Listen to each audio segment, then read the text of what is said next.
Late to the funeral, but not surprised. EA ruined Codemasters. The moment that acquisition was announced, I knew better than to put my faith on EA.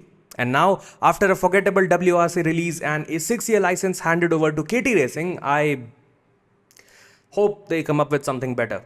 When I first heard that everything rally related is being halted at Codemasters, I figured either WRC didn't make that big of a dent or actually, no, that's pretty much it. That's the only reason that makes sense. Now, I'm not here to beat a dead horse, but ever since that news broke, I doubled down on Richard Burns' rally because somehow it just keeps getting better. The last time I covered RBR, I pointed out a few things I did not like. It's not that the solutions didn't exist. I was just keeping the modded game vanilla. Modded game vanilla. Makes no sense, but that's exactly how I was treating it. A few months later, the co-driver voice became a thorn. Without solid pace notes and a clear co-driver, rallying turns into a guessing game and RBR does not play nice. So I finally gave in and looked up my options. After a bit of research, I went with Nicky Grist and Lupus pace note system. Modding in general is a tedious and complicated process, but installing them is very easy. Download the files, move them into the directory, say "Begone Heathen" when prompted to overwrite, and boom, mission accomplished. Update 1.52, which was released on 2024 December, added a bunch of stuff which changed the game a lot. Here are some of the things which I absolutely loved.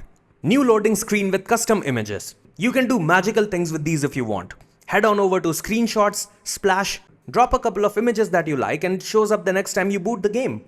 Silly? Maybe. Next up, the RBR HUD, which is a serious upgrade over the DigiDash. The pre-race, in-race and post-race elements can be modified to give it some flair.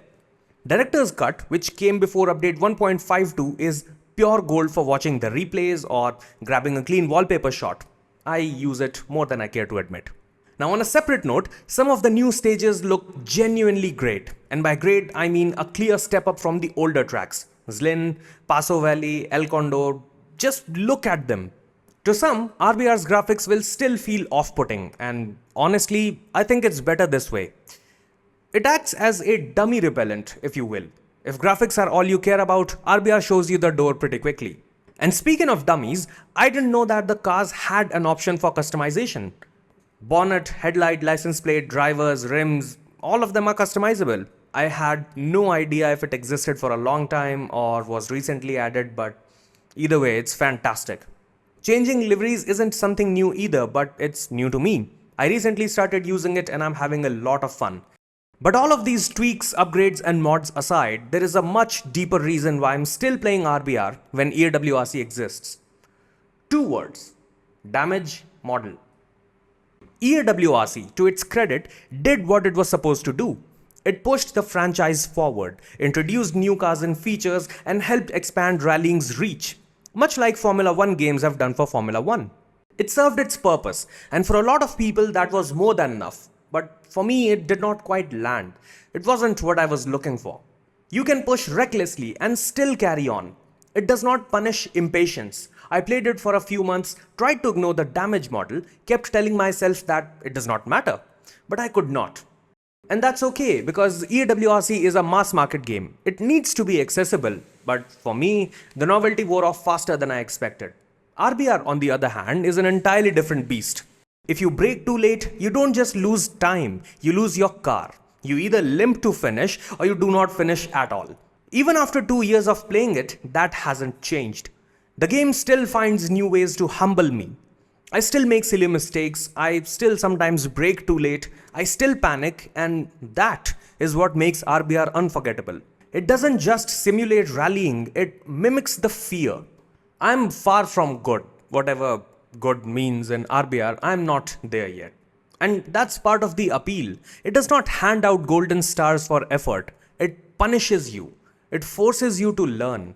It warns you there are consequences to pushing the car. Every decision carries weight. That is where the magic lies. In those split-second decisions, the racing heartbeat, the tunnel visions, it's in those exact moments where a game becomes something else. Something visceral, something frightening, something which I cannot walk away from.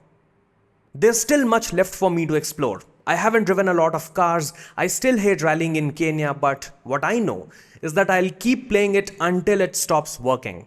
And even then, I'll probably find a way to make it run again because sometimes you don't move on to the next big thing. Sometimes the old thing is already everything you need. Now, this is the point where I say my catchphrase, may the downforce be with you. But in RBR, there is no downforce, only guts. So, good luck. And pack up.